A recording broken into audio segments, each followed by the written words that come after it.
Hello there. This is your roving reporter, Carl Reiner, here at LaGuardia Airport, awaiting the arrival of a plane load of eminent visitors. Among them, the distinguished Viennese authority on archaeology. He knows more about Sphinx, pyramids, and excavations than any man in the world today. He has just written a new book on the subject entitled Archaeology Made Simple, or Don't Lift Heavy Rocks. And here he comes now, Professor Ludwig von Fossel.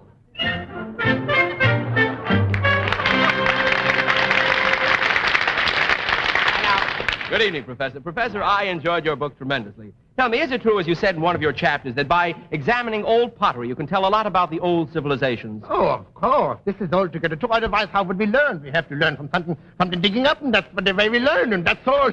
Because I can't read, you know. You see, you have to dig up the certain things. Like once we were digging once in Persia. This was a great discovery. They were digging in Persia, and all of a sudden we come upon an old something. But a very old something. And we got it and we washed it off very carefully, very delicately. We brushed it, with the brush. And then we recognized what it was. It was an ancient cookie jar. An ancient cookie jar. And you know what we found in the ancient cookie jar? No, Doctor. Ancient cookies. Yes. Doctor, tell me, in all your travels, what is the most interesting and exciting thing you unearthed, in Egypt particularly? Oh, we was in Egypt. We were digging around near the pyramids, And all of a sudden, one fellow was digging and he found a hole, Well, after that, they started to dig all around there, And they unearthed a whole forgotten city. A whole city, and around this whole city was a wall. A beautiful, magnificent wall. It was beautiful. It was made out of some kind of radish or something. I don't know what it was.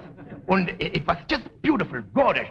And all over on the top was this beautiful hieroglyphic, And we couldn't read it, so we got the hieroglyphic reader, Yaha. We said, Yaha, what does that say over there? And Yaha said, Maham Marichari Tarachamin Pol Panachani Kanakregam, Marichani Tasara Parachuni Menina Haram, Hanikaru Popenya Hari Karatin the Saraka Braco Marichatina, Okre Nahi Nuach Ramakoyim. What does that say? What does it mean? Don't play handball against this ball.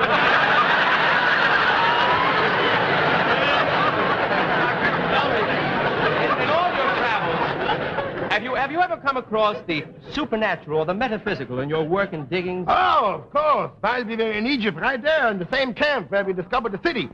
We were right there, and all of a sudden, Yaha again come running into the camp. He says, a miracle. I've just seen a miracle. I said, what is it? It's the Sphinx turned around, facing the other way. The Sphinx is turned around. He said, yeah, it's a miracle. So we jumped on the camels and we rushed out into the desert where the Sphinx was, and we got there. And then Yaha said, another miracle. The Sphinx had turned back around. So we saw two miracles in one day. Doctor, what do you consider to be the greatest single project you ever undertook? Oh, that was a secret, I'm telling you. I was on an expedition for 22 years. A secret? 22 years I was looking for this thing. Oh, and I happened to be reading the Rosetta Stone, once, and I found there was a missing link somewhere. Oh, and I said there must be a missing link, and finally I studied the Rosetta Stone for 5 years.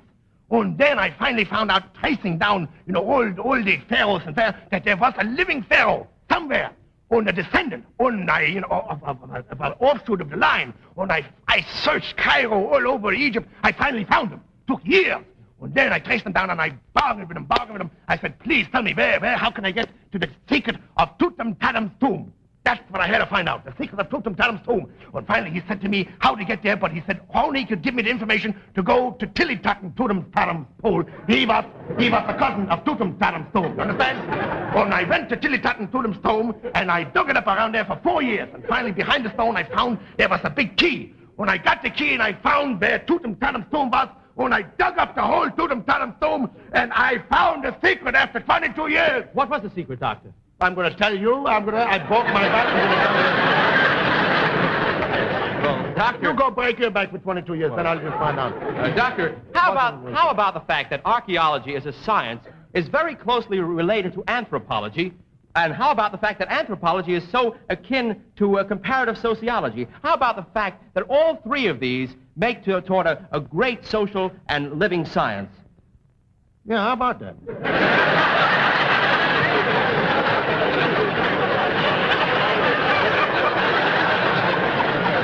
Well, Doctor, would you tell us What do you consider to be the most important discovery you ever made? The most important discovery was when I discovered a new culture. New culture? Matriarchal culture. A matriarch? A whole new civilization. Something we never saw before. And the whole civilization was run by women. The women, they was the bosses. Women? Women were in charge of everything. Women were the bosses. They were in charge, that was it. That was. Well, where was this? In Cincinnati. I gotta go dig up something. All right.